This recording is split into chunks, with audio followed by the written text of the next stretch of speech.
Wahai keluarga Allah, mari kita datang bersyukur kepadanya atas anugerah, cinta kasih dan kekuatan bagi keluarga kita. Oleh karena anugerah cinta kasih dan kekuatan dari Dia, kita dimampukan untuk hidup saling berbagi dan menjadi berkat demi kemuliaan namanya. Mari kita puji Dia. Haleluya, Dialah Tuhan Allah kita. Dengan penuh sukacita marilah kita datang beribadah kepada Tuhan.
Pertolongan kepada kita adalah di dalam nama Tuhan yang menjadikan langit dan bumi, Sang Kepala Agung keluarga yang kasih-Nya senantiasa hadir dan memelihara kehidupan keluarga.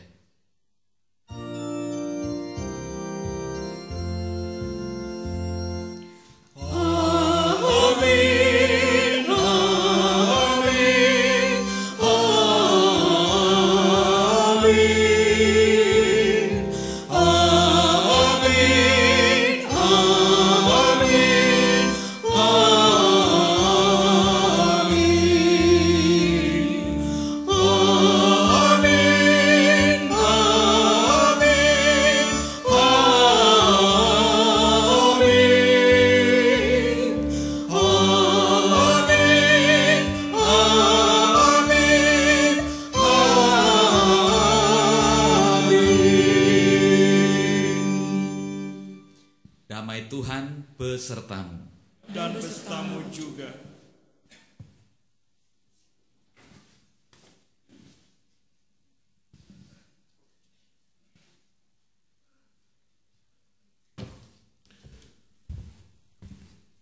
Keluarga merupakan anugerah Tuhan yang luar biasa. Dalam berkeluarga kita dapat belajar tentang apapun. Sebab keluarga merupakan tempat pertama seorang dapat belajar dan dibekali di dalam kehidupannya. Di keluarga saya itu kami untuk menghindari pikun, karena ini udah masuk ke usia lansia, usia indah, itu kita main yang namanya word a lot gitu. Di dalam permainan word a lot itu kita harus berbagi, karena mau ngerjain sendiri nggak bisa, karena banyak hal yang kita kebentur dengan vocabulary, dengan perbendaharaan kata yang kita punya.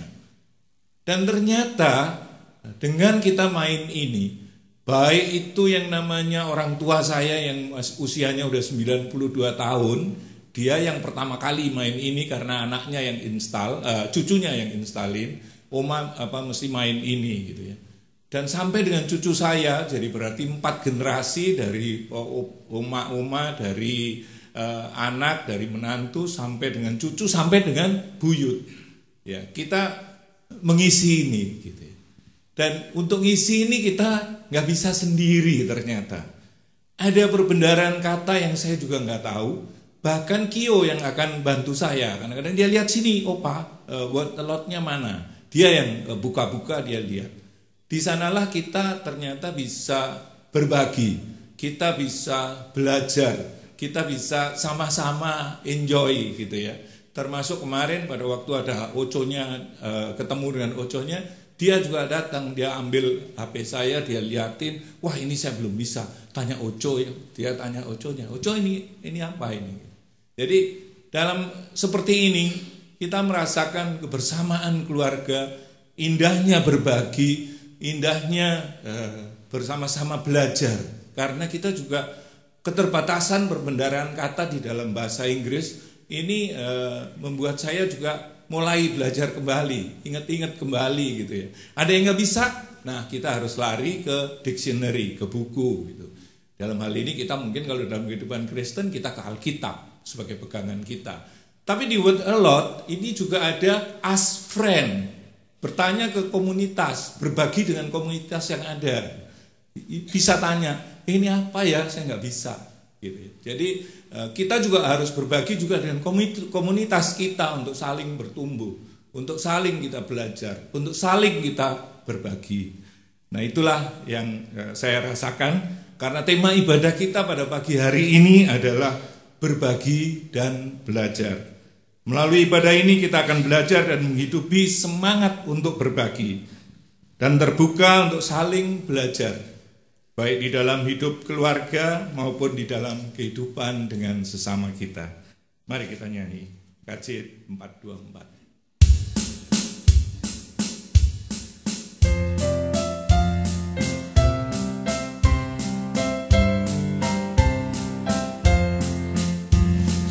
Yesus menginginkan aku bersinar baginya. Dimanapun ku berada, ku menyenangkannya. Bersinar, bersinar, itulah kehendak Yesus. Bersinar, bersinar, aku bersinar terus.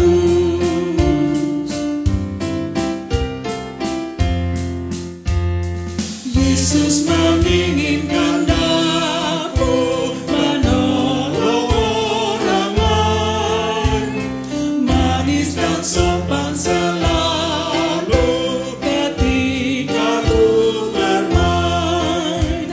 Bersinar, bersinar, itulah kehendak Yesus. Bersinar, bersinar, aku bersinar terus.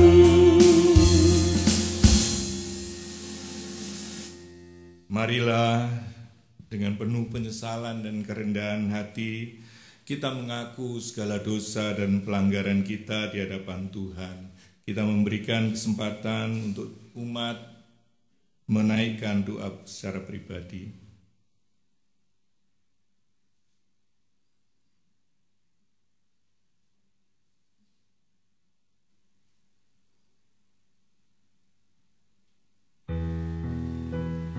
Tuhan kasihani.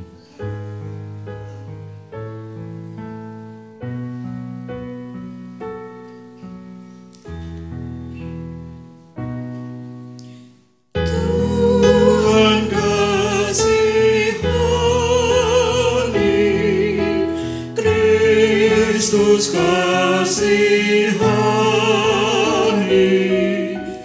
Tuhan kasihani kami.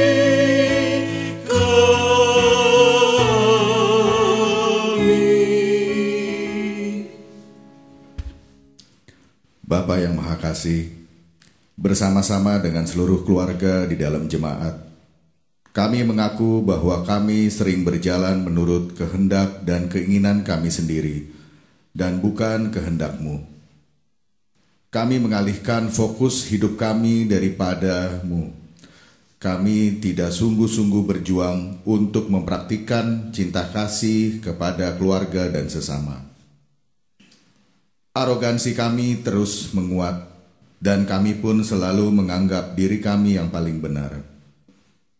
Akibatnya, kami sering merusak relasi dengan sesama dan hubungan antar anggota keluarga.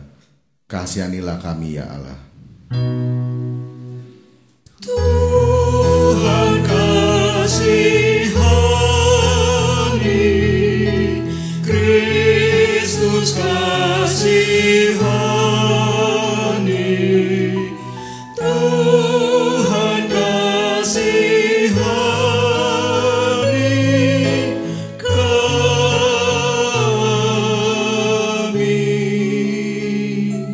Kami lebih suka berlomba untuk menjadi yang terbesar dan terpenting dalam keluarga kami. Padahal Tuhan mengajarkan kami untuk hidup saling berbagi dan melayani, selalu rendah hati, bahkan berlomba menjadi hamba. Kasihanilah kami ya Allah. Tuhan kasihani,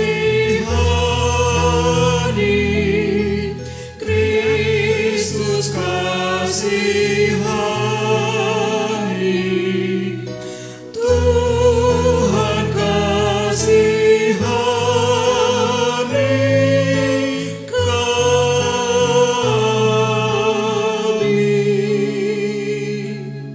Bapa yang Maha Kasih, bimbinglah terus keluarga kami supaya dengan pertolongan-Mu kami dapat hidup sebagai keluarga yang rendah hati dan belajar untuk terus berbagi dengan sesama kami, seturut teladan Kristus.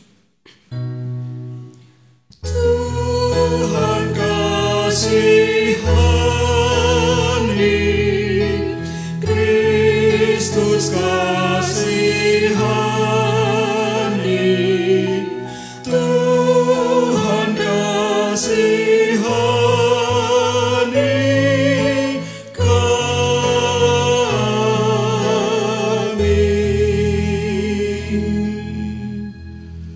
Berilah telinga kepada perkataan kami ya Tuhan. Indahkanlah keluh kesah kami. Perhatikanlah teriak minta tolong kami, ya Raja dan Allah kami. Sebab kepadamu-lah kami berdoa. Amin. Kami mengundang jemaat untuk berdiri. Berita anugerah diambil dari Yohanes 15 ayatnya yang ke-9 sampai 12 yang berkata, seperti Bapa mengasihi aku, demikian juga aku telah mengasihi kamu. Tinggallah di dalam kasihku itu. Jikalau kamu menuruti perintahku, kamu akan tinggal di dalam kasihku seperti aku menuruti perintah Bapakku dan tinggal dalam kasihnya.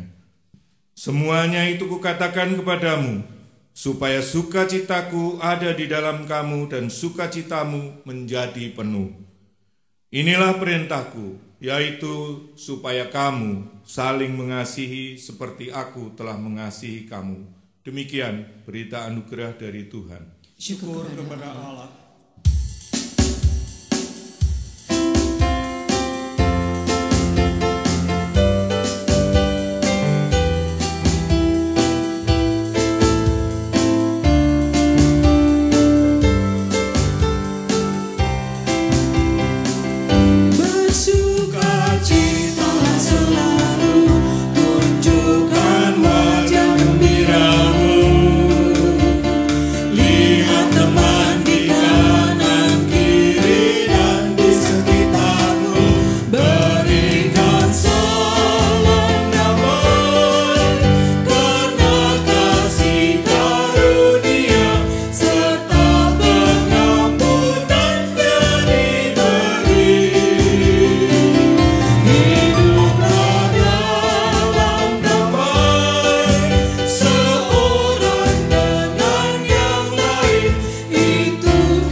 PKJ 268, keluarga yang damai.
Akan ada presentasi dan pujian dari Komisi Pemuda yang merupakan hasil dari The Journey yang telah mereka lakukan. Kesempatan dan waktu kami berikan.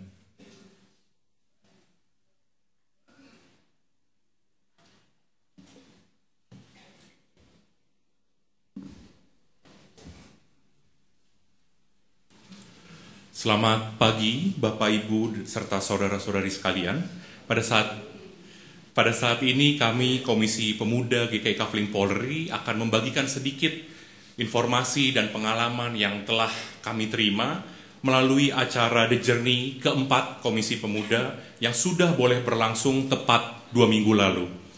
Pada saat ini kita akan bersama-sama menonton sebuah video rangkuman atau rangkaian acara The Journey keempat yang telah dibuat.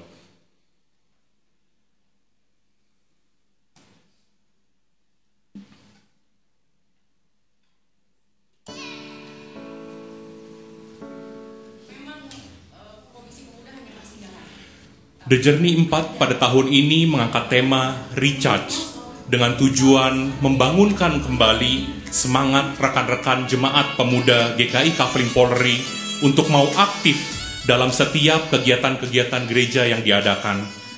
Kami Komisi Pemuda mau belajar dari saudara-saudara kita di GKI Cianjur yang banyak melakukan kegiatan-kegiatan sosial, kegiatan-kegiatan berbagi dengan sesama, walaupun dalam kondisi keterbatasan.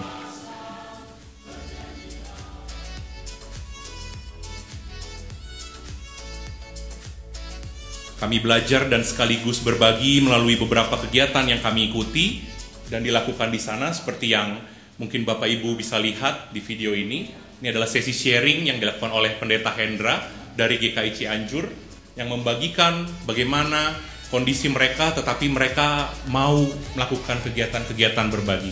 Salah satu kegiatannya S3 Bapak Ibu, Sangu setiap Sabtu, di mana GKI Cianjur akan membagikan makanan setiap Sabtu kepada saudara-saudara tunawisma dan orang dengan gangguan jiwa. Kegiatan itu dilakukan sudah lebih dari 1 tahun. Informasi yang kami dapatkan 72 minggu secara rutin mereka lakukan terus menerus. Ini salah satu pos jemaat di GKI Ciranjang.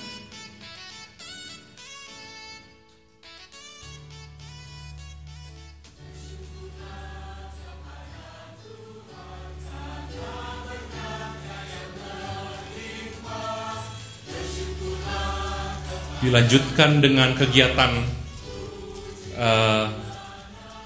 seminar tentang bagaimana cara menggosok gigi yang baik dan cara mencuci tangan untuk adik-adik yang belajar di rumah belajar Ciranjang.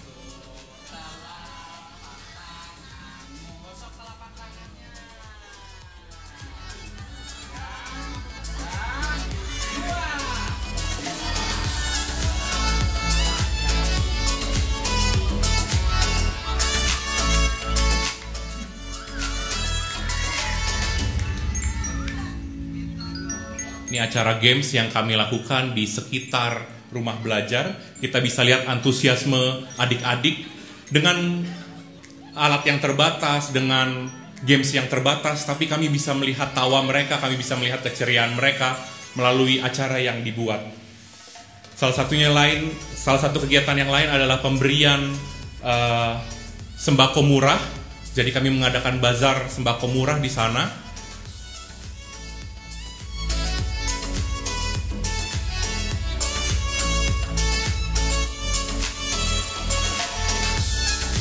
Pada malam harinya kami boleh belajar dari Pendeta Ima dari GKI Gatot Subroto Bandung, bagaimana setiap orang ketika mereka punya semangatnya bisa mengubah sesuatu di depannya.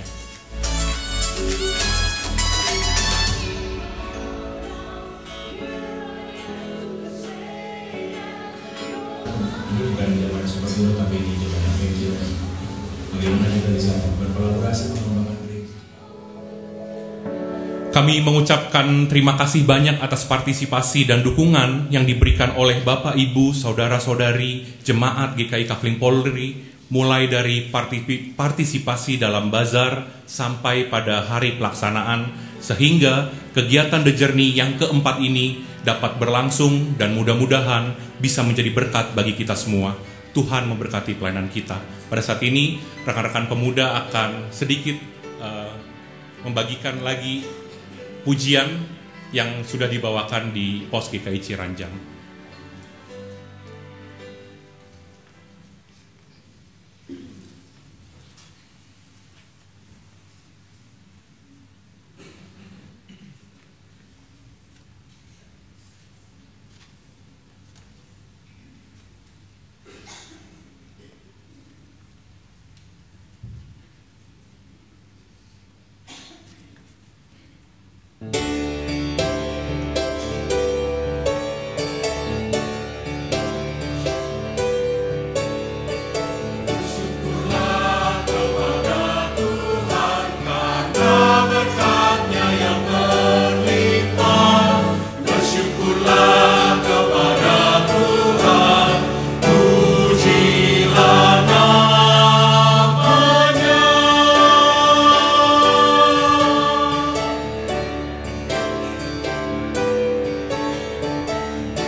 Saudara-saudara, mari sebelum kita membaca dan merenungkan firman Tuhan, mari kita berdoa.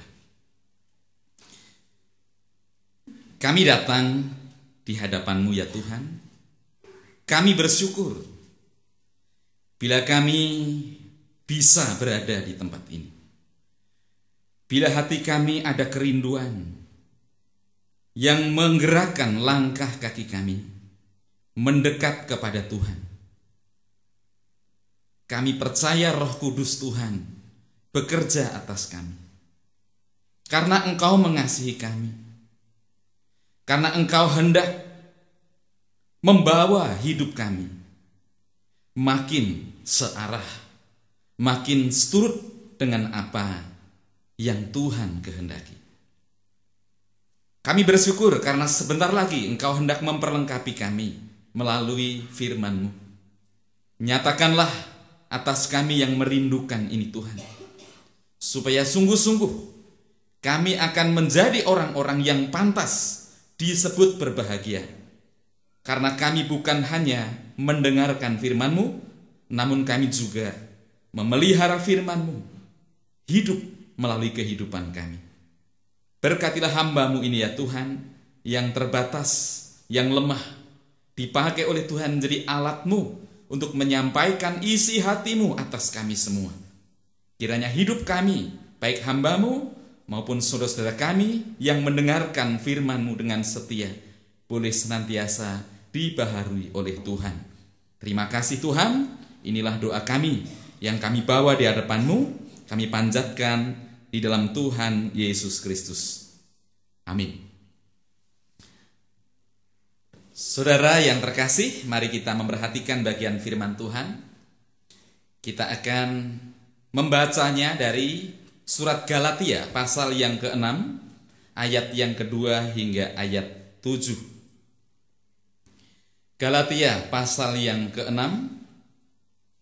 ayat yang kedua hingga ayatnya yang ke-7.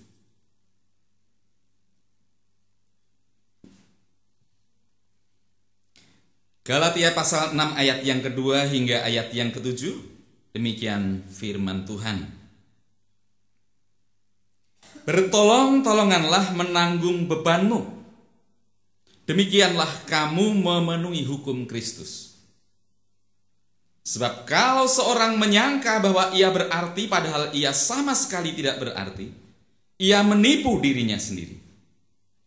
Baiklah tiap-tiap orang menguji pekerjaannya sendiri, maka ia boleh bermegah melihat keadaannya sendiri dan bukan melihat keadaan orang lain. Sebab tiap-tiap orang akan memikul tanggungannya sendiri. Dan baiklah dia yang menerima pengajaran dalam firman membagi segala sesuatu yang ada padanya dengan orang yang memberikan pengajaran itu.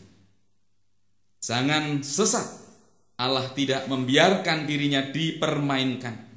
Karena apa yang ditabur orang, itu juga yang akan dituainya. Demikianlah pembacaan firman Tuhan. Berbahagialah mereka yang mendengarkan firman-Nya dan yang memelihara di dalam hidupnya. Haleluya. Haleluya, haleluya, nama Tuhan terpujilah. Haleluya, haleluya, nama Tuhan terpujilah.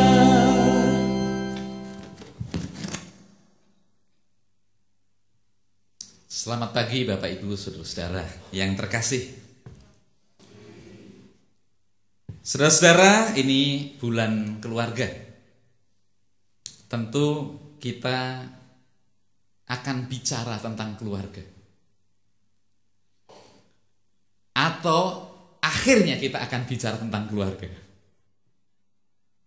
Saudara, tema kita adalah berbagi dan belajar. Saya mengawali saudara dengan sebuah pernyataan. Semua orang tentu ingin menjadi yang terbaik, betul? Semua orang ingin mencapai yang terbaik.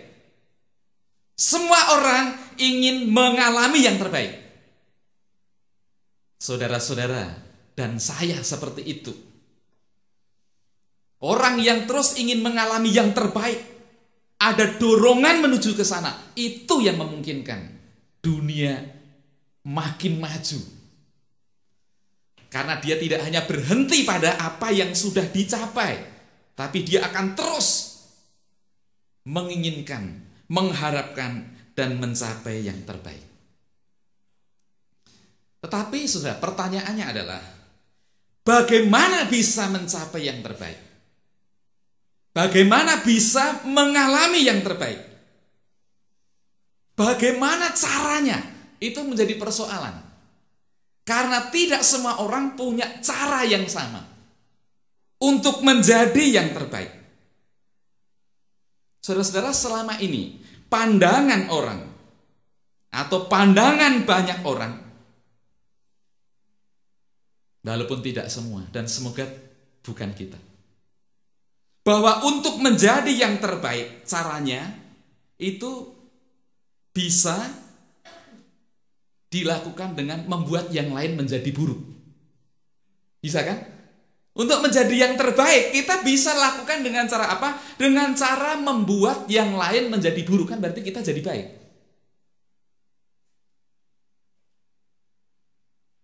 Wajah saya ini pas-pasan atau ganteng atau bagaimana sejujurnya Bapak Ibu? Tolong dinilai, ya. Mungkin sekarang sudah agak lumayan ya. Apalagi hari ini saya mandi, pakai jas lagi, jadi kelihatan keren kan gitu. Tapi sesungguhnya saya tidak seganteng ini. Gitu. Saya sering nggak pede kok. Apalagi kalau jalan sama seseorang yang saya sadar lebih ganteng dari saya, itu saya ngeper. Saya yakin ketika orang berpapasan dengan kami, yang dilihat bukan saya, tapi yang dilihat teman saya. Lama-lama kan jadi nggak enak ya. Maka saya kalau jalan sama orang mulai pilih-pilih. Saya nggak mau jalan sama yang lebih keren dari saya. Nah, saya memerlukan orang yang lebih buruk dari saya. Mohon maaf, jangan tersinggung Bapak Ibu. Ya memang Bapak Ibu lebih buruk dari saya, tapi nggak usah tersinggung ya. Kalau jalan sama dia, saya jadi pede, nah, gitu kan? Saya memerlukan orang yang lebih buruk dari saya supaya saya kelihatan lebih baik. Begitu juga dalam mencapai hal-hal yang baik. Bukannya diri sendiri yang harus dibuat lebih. Kerja lebih keras. Lebih cerdas. Itu kan slogannya. Lebih ikhlas. Lebih, Bapak Ibu nggak ngikutin ya? Yang sering diucapkan oleh yang sekarang di Makobrimob. Kerja lebih keras, kerja lebih cerdas, kerja lebih ikhlas, kerja lebih tuntas. Bukan itu yang dilakukan. Membuat diri sendiri aku harus lebih. Tapi bagaimana caranya supaya yang lain tampak lebih buruk sehingga aku menjadi lebih baik. Kalau begini caranya, bagaimana dunia bisa maju?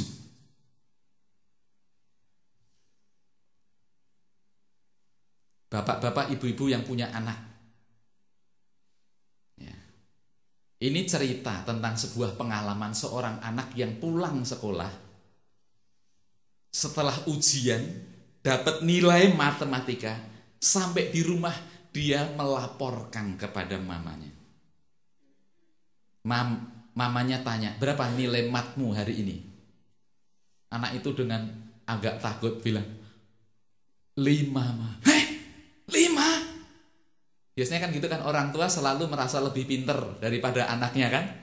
5? Bagaimana mungkin? Kamu kan sudah les ini, les itu, dan sebagainya. Kalau begitu berhenti les. Ngapain? Buang duit mahal-mahal. Matematika cuma dapat 5. Sekarang mama pengen tahu. Teman-teman dapat berapa? Tanya teman-temannya dapat berapa. Lalu anak ini mengatakan, teman-temanku dapat 2 Ma. Ada yang dapat 3. Jadi, kamu yang paling tinggi. Iya mah. Oh gitu. Oh bagus ini. Sudah dikasih oleh Tuhan. Orang tua banyak tuh yang modelnya begitu, betul nggak?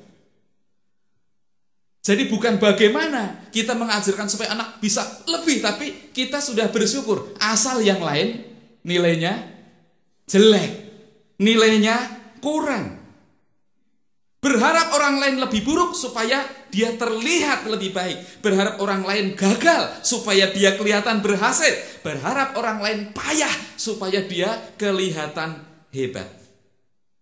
Maka saudara, jika seperti itu, di samping dunia tidak akan maju, maka yang namanya kehebatan, yang namanya keberhasilan, itu sebenarnya hanyalah semu. Tidak sesungguhnya, tidak senyatanya. Dan apa yang dikatakan baik itu hanya terjadi karena apa? Hanya terjadi karena yang lain lebih buruk, yang lain dianggap buruk, bahkan yang lain sengaja dibikin buruk. Saudara, ini yang terjadi di dalam kehidupan jemaat Galatia. Yang terjadi di dalam persekutuan jemaat, dalam keluarga besar mereka. Apa yang mereka lakukan? Ada sebagian orang yang kerjaannya hanya mencari-cari apa yang buruk dalam diri orang lain. Dalam hal ini adalah dalam diri Paulus. Dalam hal ini adalah dalam diri para pengajar-pengajar Kristen. Pertama, mereka meragukan kerasulan Paulus. Katanya Paulus rasul. Tapi bukankah Paulus itu bukan termasuk dari 12 murid? Kok ngaku-ngaku rasul? Jadi tidak terlalu penting apa yang diajarkan, apa yang dihasilkan. Lebih yang dilihat adalah statusnya.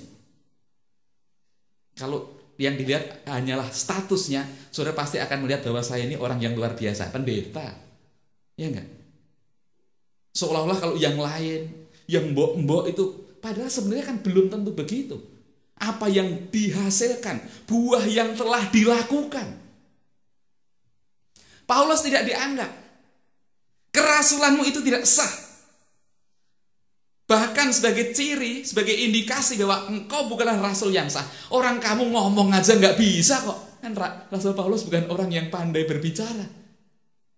Ciri dari orang yang pintar, yang punya wibawa, yang punya legitimasi untuk menyampaikan sesuatu kan kalau ngomongnya pintar ya Bapak Ibu ya. Kalau menurut Bapak Ibu sekilas saya ini ngomongnya pintar nggak? Iya kan? Daripada yang namanya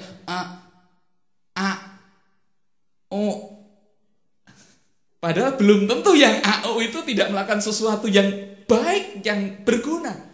Ya, mungkin saya hanya pintar ngomong doang. Paulus diragukan karena dia bukan orang yang pintar, yang fasih untuk berbicara. Kedua, mereka juga mempersoalkan apa yang disampaikan oleh Paulus dan juga ajaran-ajaran dari para guru agama. Mereka mempengaruhi orang-orang Kristen yang sudah percaya kepada Kristus. Bahwa di dalam Kristus orang diselamatkan karena kasih karunia. Tetapi ingin ditarik kembali supaya mereka mempercayai Taurat. Kristen tapi plus. Walaupun Kristen tapi kalau tidak melakukan Taurat tidak bisa diselamatkan. Galatia itu isinya Paulus marah karena orang-orang yang seperti itu. Celakalah orang yang tidak melakukan segala sesuatu yang tertulis dalam kitab Taurat. Kata Paulus dalam Galatia pasal 3. Karena apa?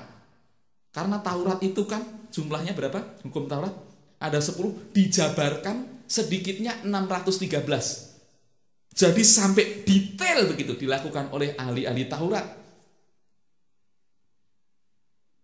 Nah, kalau 613 orang bisa melakukan 612, yang satu tidak dilakukan, apakah dia bisa dikatakan melakukan Taurat? Kan tidak. Tidak akan bisa kalau orang mendasarkan keselamatan pada melakukan Taurat, pada perbuatan, itu tidak akan bisa. Bukan perbuatan tidak penting, tetapi bagaimana kasih karunia, anugerah Tuhan itu yang menyelamatkan, dan itu yang diajarkan oleh Paulus, tapi yang ditolak dan ingin dibalik oleh sebagian orang-orang Kristen ini. Jadi saudara, apa yang mereka lakukan? Mereka ingin menunjukkan bahwa diri mereka benar dengan cara menyalahkan Paulus, dengan cara menyalahkan guru-guru atau pengajar Kristen saat itu. Ini saudara-saudara, sebuah contoh bahwa untuk menjadi baik bukan menunjukkan bahwa aku lebih. Bahkan ketika dia menekankan perbuatannya pun juga perbuatan yang tidak baik. Maka bagaimana dunia bisa maju? Maka bagaimana gereja bisa maju? Maka bagaimana kehidupan orang percaya bisa maju? Bisa menjadi lebih baik. Lebih buruk iya. Karena apa? Karena isinya di dalam hidup persekutuan itu akhirnya yang ada adalah saling mengurangi. Yang ada adalah saling menggembosi. Yang ada adalah saling mengkerdilkan. Dari yang tadinya ada menjadi tidak ada. Kita bisa mengawali satu kehidupan dengan baik, tapi kalau isinya saling menggembosi, yang tadinya ada baik menjadi tidak baik. Saya tidak berani mengatakan bahwa Jakarta sekarang seperti itu ya. Tapi sekarang saya sudah terlanjur mengatakan ya. Bukan kalau ini sudah baik, maka bagaimana melakukannya lebih baik? Kan Jakarta jadi maju. Tapi kalau ini baik, gimana caranya supaya aku baik? Yang baik itu kan jadi nggak maju kita. Kan jadi malah mundur. Dan mari kita lihat gereja. Mari kita lihat keluarga. Kalau isinya orang-orang yang ada di dalamnya saling mengurangi, saling menggembosi, bagaimana bisa menghasilkan sesuatu yang baik? Kalau hanya mempersoalkan hal-hal yang sebenarnya tidak perlu dipersoalkan,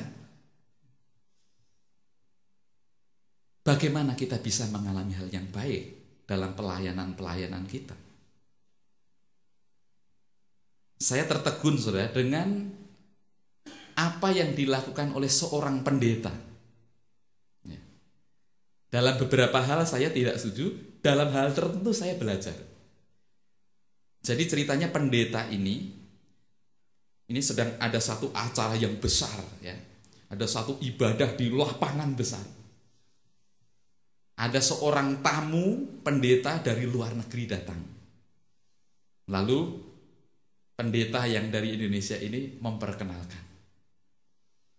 Inilah hamba Tuhan yang luar biasa dipakai oleh Tuhan, yang sudah berbicara di hadapan jutaan orang, yang buku-bukunya sudah dibaca dan memberkati jutaan orang, kini hadir di tempat ini. Ini sebuah keberuntungan bagi saudara-saudara semua, kesempatan yang tidak boleh dilewati. Orang yang tidak tahu jadi kagum nggak? Kan gitu kan? Lalu akhirnya pendeta yang dari luar negeri juga mengatakan, inilah hamba Tuhan, sahabat saya yang setia. Walaupun jarang kemana-mana, tapi dia adalah orang yang sangat perhatian dengan apa yang dipercayakan oleh Tuhan kepada dirinya. Beri tepuk tangan. Tepuk tangan. Ke dia, ke pendeta yang dari luar ini, orang. Ke ini, orang. Benar gak? Itu namanya edifikasi. Edify. Bagaimana orang bisa saling membesarkan. Bukan sebaliknya saling mengurangi, saling mengkerdilkan. Itu satu bahaya yang mengancam kehidupan jemaat Galatia pada saat itu. Yang harusnya mereka menjadi besar, menjadi berarti. Tetapi bisa menjadi lebih kerdil dan bisa menjadi tidak ada apa-apa. Nah, saudara, menghadapi situasi seperti ini, apa yang dilakukan oleh Paulus? Paulus menasihatkan mereka, baiklah tiap-tiap orang menguji pekerjaannya sendiri, maka ia boleh bermegah melihat keadaannya sendiri dan bukan melihat keadaan orang lain. Di ayatnya yang kelima, biarlah orang mempersoalkan hal yang buruk dan mencari apa yang buruk dalam dirimu, dalam diri kita. Tetapi kamu sendiri fokus dengan apa yang harus kamu kerjakan. Lihatlah pekerjaanmu, ujilah pekerjaanmu, lakukan yang terbaik untuk itu. Biarpun anjing menggonggong, ibaratnya gitu, kafilah tetap berlalu. Biarlah orang menghabiskan waktu untuk merancang apa yang jahat, yang tidak baik terhadap dirimu. Tapi kamu, pakailah waktu untuk merancang apa yang baik bagi dirimu dan bagi orang lain. Biarlah buahnya kelihatan dan orang nanti akan melihat. Saudara, di satu jalan, di situ ada orang jualan kelontong. Ada 2 toko kelontong di sana. Nah, rupanya saudara, kehadiran yang satu dianggap mengganggu oleh yang lainnya. Jadi mulailah saudara, mulailah ada perasaan iri, tidak senang dan sebagainya. Dan diam-diam ya tadi berharap bahwa supaya tokoku laris, sementara mereka atau yang satunya tidak. Jadi orang ini hanya berharap tiap hari isinya, tiap malam isinya ya, doanya bagaimana supaya tokoku laris, tokonya dia tidak. Dia berharap dengan sungguh, bahkan dia meminta Tuhan berikan tokoku lebih laris dari dia. Ternyata hasilnya apa? Toko tetangga 2 kali lebih laris dari dirinya. Panas dia. Lalu lihat anak-anaknya. Ya. Oke deh. Sekarang Tuhan berikanlah kepada keluargaku ya, supaya anak-anakku berhasil ya, bisa sekolah sampai sarjana. Tuhan kasih enggak? Tuhan kasih sehingga anak-anak si toko kelontong yang satu ini bisa sampai sarjana. Tetapi ternyata anak toko sebelah itu bisa sampai ke sangu saben Sabtu. Apa tadi? S3 ya? Tadi loh acaranya GKI Cianjur tanggal 30 saya khotbah di sana. Terima kasih ya, saya sudah diberi ilmu. Ya, ada bahan berarti saya. Ternyata 2 kali lebih hebat. Waduh, kalau caranya seperti ini, mulai dia panas, mulai makin nggak bisa tidur, bahkan makan juga mulai nggak enak. Lalu akhirnya dia berharap begini, oke Tuhan, kalau gitu caranya, setiap apa yang ku minta, Engkau memberikan kepada mereka 2 kali lebih hebat. Sekarang aku minta, ya kan? Butakan satu matanya, gitu kan? Dan Tuhan jawab apa? Kali ini dijawab, ya kan? Bukan 2 kali lebih hebat yang lain kan tadi kan? Tapi sekarang gantian, oke. Sekarang gantian kamu yang ingin ku beri 2 kali lebih. Ya, akhirnya yang satu buta, yang satu 2 kali lebih buta. Berarti buta semua ya. Nah, ini hanya cerita, ini enggak cerita sungguhan sih. Tapi bayangkan saudara, apa yang akan terjadi kalau orang hanya fokus ingin melihat apa yang buruk, lalu membuang waktu, membuang pikiran, energi, hanya melakukan sesuatu yang mendatangkan keburukan bagi orang lain. Kalau yang satu merancang hal yang jahat, waktunya, tenaganya, pikirannya diisi dengan itu, yang satunya merancang sesuatu yang baik, akhirnya yang baik yang mana menurut Bapak Ibu? Yang mengisi waktu dengan sesuatu yang baik. Bahkan orang akan rugi. Orang yang mempersoalkan kamu dan hanya mencari-cari apa yang buruk, dia justru yang akan rugi. Dia justru yang akan ketinggalan. Biarlah dia begitu, tapi kamu fokus dengan dirimu dan apa yang Tuhan percayakan kepadamu. Ini nasihat Paulus yang pertama. Nah, nasihat Paulus yang kedua adalah, kalaupun orang memakai waktunya, pikirannya, energinya untuk sesuatu yang merugikan dan menghancurkan orang lain, maka kamu tidak cukup tidak melakukan itu. Itu tidak cukup maksudnya. Biarlah dia melakukan apa yang buruk. Kamu jangan melakukan yang buruk juga. Tapi itu tidak cukup. Pakailah waktumu, pikiranmu, energimu untuk melakukan sesuatu yang mendatangkan kebaikan bagi orang lain. Itulah sebabnya Galatia pasal 6 ayat yang kedua dikatakan, bertolong-tolonganlah menanggung bebanmu, demikianlah kamu memenuhi hukum Kristus. Ini menarik, biasanya hukum Kristus kan kasihilah sesamamu manusia, ya. Kasihilah Tuhan Allahmu dengan segenap hatimu. Tapi ini ada hukum Kristus. Hukum yang mana? Hukum yang bukan hanya tidak merugikan orang lain. Hukum yang bukan hanya tidak membenci, bukan hanya tidak menghancurkan orang lain. Kalau hanya itu yang menjadi fokus, kita tidur aja kita udah beres, kita udah oke, ya kan? Kan banyak orang yang prinsipnya begitu kan? Asal aku tidak mengganggu orang lain, berarti udah beres. Nggak usah melakukan sesuatu berarti udah baik. Tapi hukum Kristus bukan hanya sekedar tidak melakukan yang tidak baik. Hukum Kristus adalah kalau kita mau melakukan sesuatu yang baik. Hukum Kristus itu seperti ini, saudara. Kira-kira kalau selama ini mulut kita seringkali kita pakai untuk mengatakan kata-kata yang menyakiti orang lain, maka hukum Kristus bukan hanya sekedar oke, sekarang kamu sudah tidak lagi menggunakan mulutmu untuk mengatakan hal yang tidak baik. Bukan hanya sekedar itu, tapi sekarang gunakan mulutmu untuk mengucapkan hal-hal yang baik, hal-hal yang membangun di mana perlu, supaya setiap orang yang mendengarnya beroleh kasih karunia. Kan beda. Itu hukum Kristus.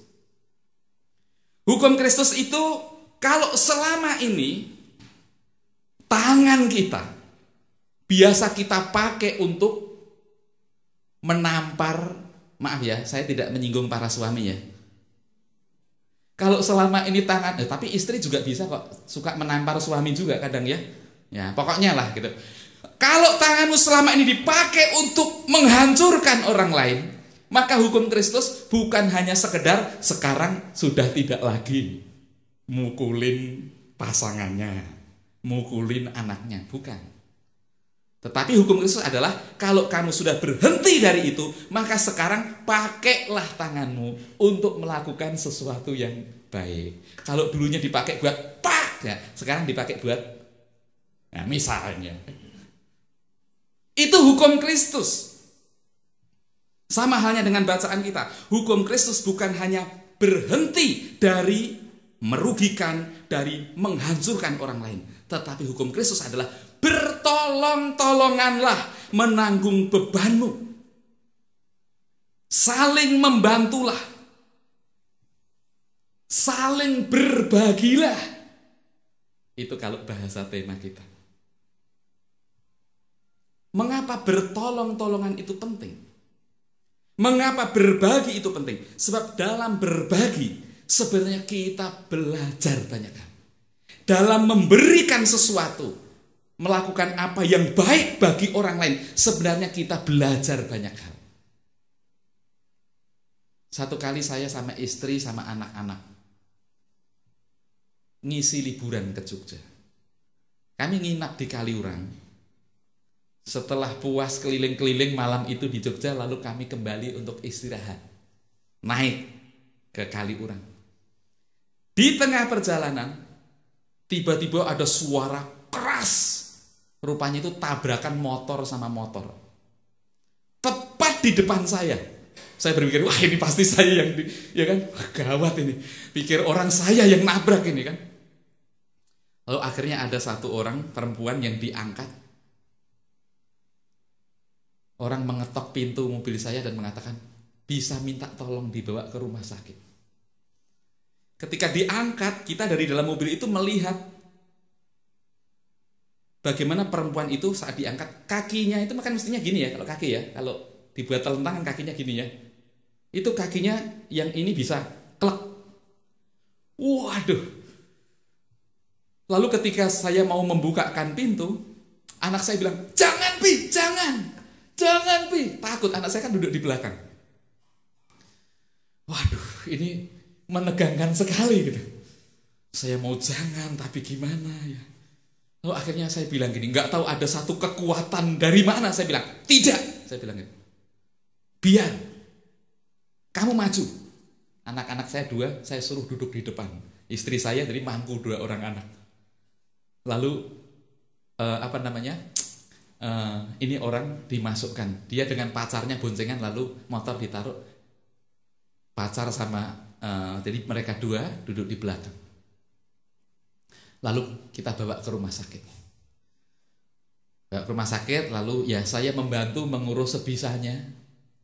Lalu saya katakan bahwa ini sudah ya, saya bisa lanjut nggak? Oh bisa Pak, terima kasih. Gitu. Lalu ketika kami pulang, kami sampai di rumah, kami sampai di tempat penginapan, anak saya mendekati saya. Dia memegang pundak saya sambil ngepuk-puk ya gini ya. Dia bilang, "Wah, Papi ternyata memang pendeta." Bangga saya. Bangga tapi juga tersinggung. Berarti selama ini bukan pendeta. Jadi baru kali itu dia sadar, Papi ternyata memang pendeta gitu. Bayangin. Sesuatu yang saya anggap itu akan membuat kita menjadi masalah bersoal karena anak saya nggak bisa menerima. Tapi ternyata itu, kesempatan itu menjadi satu sarana untuk belajar. Saya yakin bahwa pengalaman-pengalaman saudara-saudara ketika tadi ke mana? Cianjur ya. Oh itu menjadi momen yang sangat penting. Karena tadi kan ada visi dari para pemuda. Bagaimana para pemuda ini ingin mericas ya kan? Supaya anak-anak muda itu kembali memiliki semangat. Ini saya rasa bisa menjadi satu momen. Kadang anak-anak muda itu nggak bisa nyatu, nggak mau berbuat sesuatu kalau nggak ada tantangan. Ini tantangannya berupa mimpi-mimpi. Pada saat saudara memberikan sesuatu, pada saat saudara berbagi, di situ sebenarnya kita belajar banyak hal. Nah, Paulus mengajar, bertolong-tolonganlah menanggung bebanmu. Berbagilah dari apa yang kau miliki untuk bisa melakukan sesuatu bagi orang lain. Mengapa itu menjadi sesuatu yang penting? Hal yang pertama saudara, karena dengan berbagi sebenarnya kita belajar untuk saling menghidupi dan saling mencukupi. Dulu katanya orang bisnis itu pikirannya hanya untung-untung ya. Orang lain gak untung terserah kan. Yang penting aku cuan gitu kan. Yang penting itu pikiran. Tapi bisnis sekarang tidak begitu rupanya. Bisnis sekarang itu filosofinya adalah bagaimana dengan apa yang dilakukan. Sebenarnya di situ kita bisa saling menghidupi, kita bisa saling mencukupi. Saudara, di Kelapa Gading itu ada satu jalan namanya Jalan Kelapa Kopior. Dulu saya ingat waktu itu hanya ada mungkin 1-2 mie ya. Tapi sekarang Jalan Kelapa Kopior itu adalah jalan yang isinya tukang mie ya kan? Dan saya lihat tidak ada yang tidak laku. Karena apa? Karena ketika orang bersama-sama berada di situ, itu kan membangun satu image bahwa Jalan Kelapa Kopior kalau mau cari mie ke situ kan gitu kan? Kelihatannya saingan, tapi sebenarnya di situ mereka bisa saling menghidupi, saling mencukupi. Nah, selain mie sekarang juga ada kopi, ya. Jadi mie sama kopi, termasuk itu loh yang diiklankan sama siapa itu? Saya lupa itu. Itu namanya Hotman ya Pak ya. Saya nggak terlalu kenal. Ya. Nggak, saya kenal juga. Nah, jadi saudara, bahwa di dalam berbagi, kita sebenarnya saling menghidupi, saling mencukupi. Apa bedanya Inggris dan Belanda ketika menjajah? Kalau Belanda ketika menjajah, itu apa yang baik diambil dibawa ke sana. Itu kan? Kalau Inggris, dia memajukan bangsa jajahannya. Makanya ada yang namanya persemakmuran, dan negara-negara yang dijajah Inggris maju-maju. Dan masih ada ikatan hingga sampai saat ini karena beda kebijakannya. Kalau di Alkitab itu Kasdim sama Persia. Jadi kalau Kasdim itu ya itu yang Nebukadnezar itu yang baik-baik kan dibawa kan. Makanya Daniel, Sadrak, Mesah, Abednego dibawa. Tapi ketika dikalahkan oleh Persia, zamannya Ahasiweros, lalu orang-orangnya dikembalikan supaya memajukan bangsanya. Di zamannya Nehemia, di zamannya Ezra. Sebab apa? Sebab kalau ini maju, maka ini pun juga akan maju. Semuanya saling hidup, semuanya saling besar. Filosofi ini yang kurang dihayati. Anggota jemaat Kafling Polri kok sekarang ada di PON. Kelihatannya majelis juga. Kami berkunjung ke rumah seseorang dan orang yang kami kunjungi itu mengeluhkan kenapa orang-orang kita, orang Indonesia ketika ada di sini kok tidak bisa membangun satu hal yang menjadi satu kekuatan. Beda sama orang-orang Vietnam. Orang Vietnam itu menguasai sayur mayur, buah-buahan dari hulu sampai hilir. Kalau orang-orang Indonesia kok tidak. Nah, ketika orang itu tidak menyatu, orang tidak bisa saling menghidupi, malah kadang-kadang sikut-sikutan. Nah, jadi mengapa kita berbagi? Karena dengan berbagi kita bisa belajar saling menghidupi, saling mencukupi. Bahkan dengan berbagi, maka kita bisa belajar saling membesarkan, saling memberkati. Kalau Bapak Ibu punya jeruk, Pak, ya, Bapak punya jeruk, Ibu punya mangga. Kalau Bapak kasih jeruk ke Ibu, Ibu kasih mangga ke Bapak, hasilnya apa? Bapak punya mangga tapi kehilangan jeruk. Okay? Ibu punya jeruk tapi nggak punya mangga, kan gitu kan? Tapi hidup berbagi itu sebenarnya akan membuat kita menjadi sama-sama kaya, akan membuat kita sama-sama besar, akan membuat kita sama-sama terberkati. Kita tidak akan pernah kehilangan sesuatu hanya karena kita membuang waktu dan membuang uang berkunjung ke Cianjur. Atau hanya karena kita berkegiatan dalam kegiatan-kegiatan bulan keluarga yang pasti menghabiskan tenaga, waktu, dan uang. Tapi pada saat kita kehilangan, kita pasti merasa mendapatkan sesuatu yang lebih besar. Tidak ada orang yang rugi karena itu. Bahkan saudara, kalau orang berbagi, maka sebenarnya disitulah kita akan memiliki satu kekuatan yang dahsyat, sinergi yang besar, yang akan berdaya guna. Kalau ada orang mengangkat beban, 2 orang mengangkat beras. Yang satu hanya kuat mengangkat 10 kilo. Yang satunya kuat mengangkat 20 kilo. 2 orang kuat mengangkat berapa Bapak Ibu? Ini sudah dipraktekkan loh. Kalau satu orang kuat mengangkat 10 kilo, yang satunya kuat mengangkat 20 kilo, 2 orang kuat mengangkat berapa? Bisa lebih daripada 30 kilo. Percaya. Karena itu sudah dipraktekkan. Itulah yang namanya sinergi. Ada sesuatu kekuatan yang besar ketika kita hidup mau saling berbagi. Saya ada satu video pendek Bapak Ibu. Mungkin bisa ditayangkan.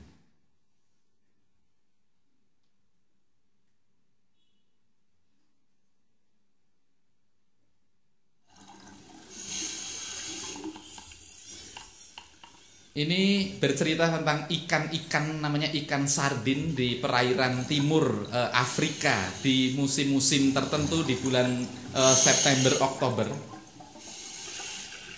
Nah, pada saat ikan-ikan sardin itu berada banyak di sana, berkembang biak di sana, lalu muncullah ya predator-predator. Ada paus, hiu, ada pelikan, macam-macam. Berusaha untuk menangkap ikan-ikan sardin. Dan perhatikan, logikanya kalau mereka kumpul gampang ditangkap gak? Iya kan? Loh, sudah selesai ya? Kalau mereka kumpul, logikanya kan mudah dicaplok kan gitu kan? Tapi lihatlah Bapak Ibu.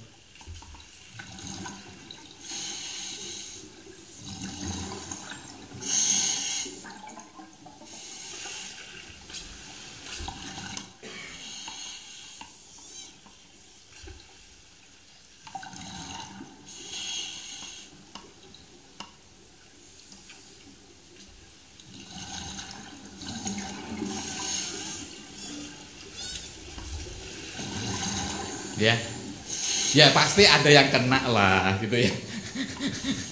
Kalau nggak ada yang kena ya berarti nggak akan predatornya akan kapok ya. Tapi bagaimana ada satu kekuatan, ada satu energi ya. Ini sering dipakai untuk menjelaskan mengenai swarming intelligence. Jadi ada kecerdasan kerumunan. Kalau orang berkerumun itu jadi cerdas loh. Betul nggak? Saya kalau ngopi bareng sama orang itu apa yang tidak terpikir bisa jadi terpikir. Karena apa? Karena di situ ada proses saling berbagi. Tadinya tidak merencanakan apa, bisa timbul rencana-rencana yang baik. Kadang-kadang hal-hal yang tidak formal itu penting juga. Dan di sana kita bisa berbagi satu dengan yang lain. Bukan hanya melihat apa yang kurang, bukan hanya membesar-besarkan apa yang tidak perlu lalu menjadi persoalan. Kalau itu yang terjadi, percayalah apapun gereja kita, keluarga kita hanya akan berjalan di tempat. Sampai Yesus datang juga akan tetap berjalan di tempat. Tetapi mari kita saling berbagi, saling bersinergi, saling membesarkan dan bukan menggembosi, saling memberkati, saling menghidupi, saling mencukupi. Maka kita percaya bahwa apa yang Tuhan karuniakan bagi kita untuk kita hidup di dalamnya, baik itu gereja maupun keluarga kita, kita akan mengalami sesuatu yang memampukan kita untuk bisa mengalami, mencapai hal-hal yang baik yang kita rindukan, yang kita impikan. Tuhan menolong kita. Amin. Kita masuk dalam saat hening.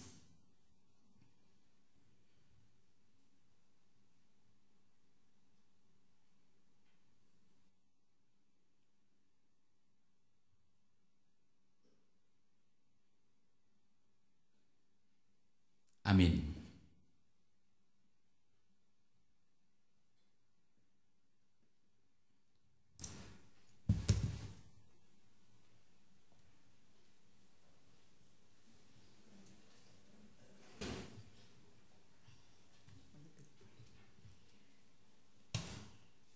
Bersama dengan gereja Tuhan yang senantiasa disertainya, marilah kita mengikrarkan kembali iman percaya sesuai dengan pengakuan iman rasuli. Aku percaya kepada Allah, Bapa yang Maha Kuasa, Khalik langit dan bumi, dan kepada Yesus Kristus, anaknya yang tunggal, Tuhan kita, yang dikandung daripada Roh Kudus, lahir dari anak darah Maria, yang menderita sengsara di bawah pemerintahan Pontius Pilatus, disalibkan, mati dan dikuburkan, turun dalam kerajaan maut. Pada hari yang ketiga, bangkit pula di antara orang mati, naik ke surga, duduk di sebelah kanan Allah, Bapa yang Maha Kuasa. Dan dari sana ia akan datang untuk menghakimi orang yang hidup dan yang mati. Aku percaya kepada Roh Kudus, gereja yang kudus dan am, persekutuan orang kudus, pengampunan dosa, kebangkitan orang mati, dan hidup yang kekal.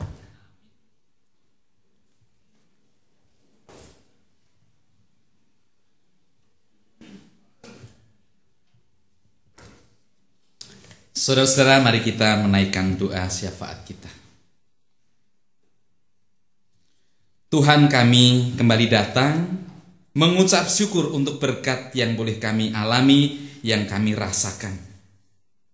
Tuhan telah berkata-kata bagi kami melalui firman-Mu dan kami diperkenankan untuk mendengarkannya. Kini Tuhan memberikan kepada kami kesempatan untuk berkata-kata melalui doa syafaat kami, dan Tuhan mendengarkan kami. Tuhan, kami rindu berdoa untuk jemaat Tuhan yang sedang mengalami pergumulan dalam hidupnya, terkhusus pergumulan keluarga. Keluarga kami diawali dengan mimpi-mimpi yang indah, kesepakatan yang indah. Namun dalam perjalanannya ya Tuhan, tak jarang kami berjumpa dengan berbagai kendala yang membuat keindahan itu hilang, yang membuat impian kami akan surga dalam hidup rumah tangga kami justru sebaliknya berubah menjadi neraka. Tuhan, Engkau Tuhan yang mampu menata keindahan dari kekacauan. Ketika Engkau menata hari-hari dalam penciptaan, maka kami juga percaya Engkau pun mampu membawa kami untuk dapat kembali menata keluarga kami dari apa yang tidak indah, dari apa yang buruk yang terjadi. Bahkan kami juga percaya kalau saat ini mungkin kami berangkat dari sesuatu yang tidak indah, Engkaulah Tuhan yang mampu mengubah air menjadi anggur. Maka Engkau pula yang akan bisa mengubah ketidakindahan itu akhirnya menjadi sukacita. Kami mempercayakan ya Tuhan keluarga kami ke dalam tangan-Mu, juga pekerjaan kami, juga saudara kami yang mungkin sedang mendambakan pasangan hidup, mereka yang bergumul dengan semuanya itu. Tuhan, kami percaya Engkau hadir, Engkau beserta dengan mereka, Engkau akan menunjukkan jalan yang Tuhan kehendaki dan yang mendatangkan bagi kami sukacita. Kami berdoa ya Tuhan untuk keluarga-keluarga di tengah-tengah jemaat ini, supaya mereka bisa menjadi berkat, bisa menjadi teladan dimanapun Tuhan menempatkan mereka. Jemaat dan simpatisan yang sedang sakit, yang sedang masa pemulihan, yang karena usia lanjut, Tuhan pun juga menolong saudara-saudara kami ini. Biarlah mereka tidak terpuruk oleh karena sakitnya, oleh karena kesepiannya, tetapi karena ada Tuhan yang selalu memenuhi hati sanubari mereka. Mereka dapat mengalahkan rasa bosan, rasa lelah, rasa sakit dengan sukacita yang dari Tuhan. Kami berdoa ya Tuhan untuk pemerintah dan bangsa kami dalam menangani persoalan-persoalan baik ekonomi, politik, keamanan. Tuhan, kami sadar tidak mudah, apalagi di tengah situasi seperti sekarang ini. Tuhan, kiranya Engkau memberkati para pemimpin kami, supaya melalui mereka sungguh bangsa kami diberikan kemampuan untuk menyelesaikan tiap persoalan, bahkan boleh menata untuk mencapai kemajuan demi kemajuan. Kami berdoa untuk pemilu tahun 2019 yang gregetnya sudah dimulai dari saat ini. Engkau yang akan menolong baik dari persiapannya, pelaksanaannya, hingga usainya, semuanya dapat terkendali dengan baik. Dan lebih daripada itu, apa yang Tuhan kehendaki tercermin melalui kehadiran pemimpin yang akan memimpin pada periode yang akan datang. Tuhan, kami juga berdoa untuk saudara kami yang tertimpa musibah, secara khusus mereka yang berada di Lombok atau mungkin di tempat-tempat yang lain. Mereka yang mungkin merasa Tuhan begitu jauh karena derita mereka. Biarlah melalui uluran tangan banyak orang yang mengasihi mereka, maka Tuhan dirasakan kembali dekat, bahkan menopang dan menguatkan mereka. Untuk rangkaian acara Bulan Keluarga 2018, kami juga serahkan Tuhan, supaya semuanya itu menjadi sarana untuk membangun hidup iman kami, untuk memperkuat ikatan kasih di antara kami, baik keluarga kami maupun keluarga besar sebagai keluarga GKI Kafling Polri ini. Terima kasih ya Tuhan. Inilah seru doa kami, pergumulan kami, permohonan kami, ucapan syukur kami yang kami bawa kepada Tuhan hanya beralaskan kasih dan kuasa Tuhan yang kami sembah dalam Kristus Yesus. Amin.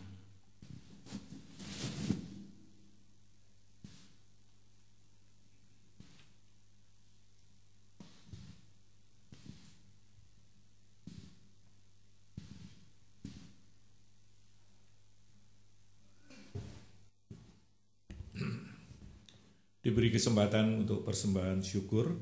Firman Tuhan dalam Ibrani 13 ayat yang ke-15 sampai 16 berkata, sebab itu marilah kita oleh Dia senantiasa mempersembahkan kurban syukur kepada Allah, yaitu ucapan bibir yang memuliakan namanya.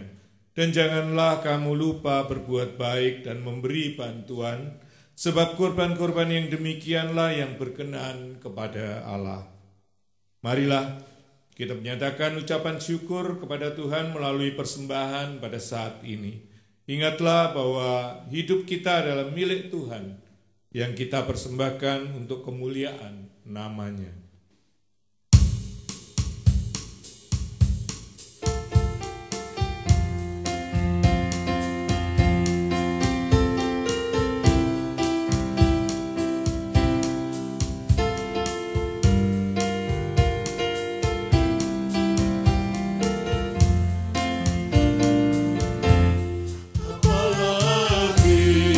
Ibadahmu kepada Tuhan.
Kami undang semua untuk berdiri.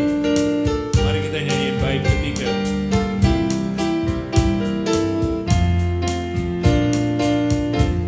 Berbahagia orang yang hidup beribadah,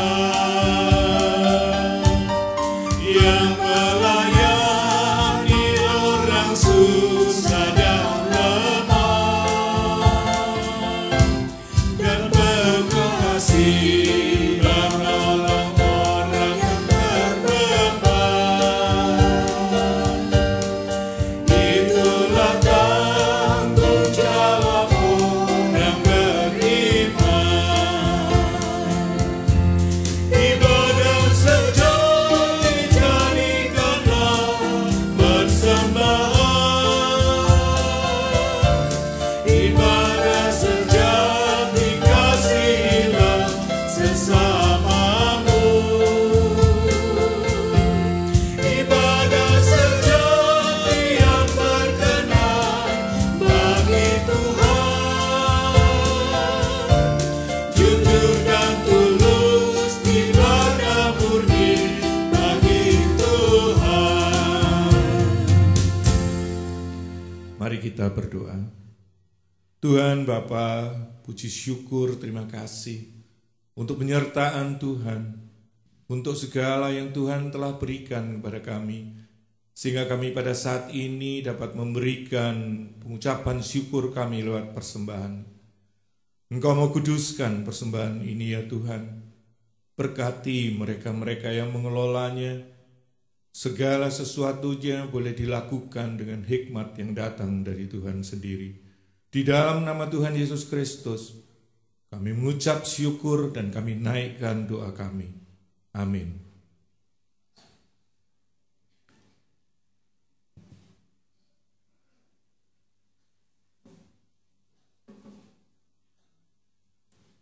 Firman Tuhan berkata, saudaraku yang kekasih, janganlah meniru yang jahat, melainkan yang baik.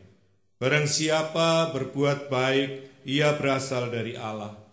Tetapi barang siapa berbuat jahat, ia tidak pernah melihat Allah. 3 Yohanes 1 ayatnya yang ke-11. Kami mau terus berbuat baik, berbagi dan melayani sesama.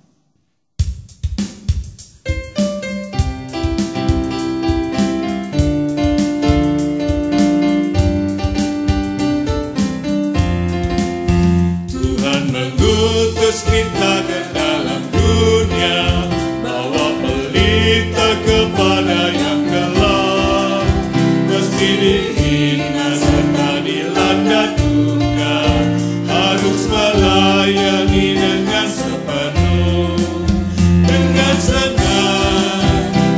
senang, marilah kita melayani umatnya dengan senang. Dengan senang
Saudara-saudara, arahkanlah hatimu kepada Tuhan. Kami mengarahkan hati kami kepada Tuhan. Jadilah saksi Kristus. Syukur kepada Allah. Terpujilah Tuhan. Kini dan selamanya. Dan kini terimalah berkat-Nya. Tuhan memberkati engkau dan melindungi engkau. Tuhan menyinari engkau dengan wajah-Nya dan memberi engkau kasih karunia. Tuhan menghadapkan wajah-Nya kepadamu dan memberi engkau damai sejahtera.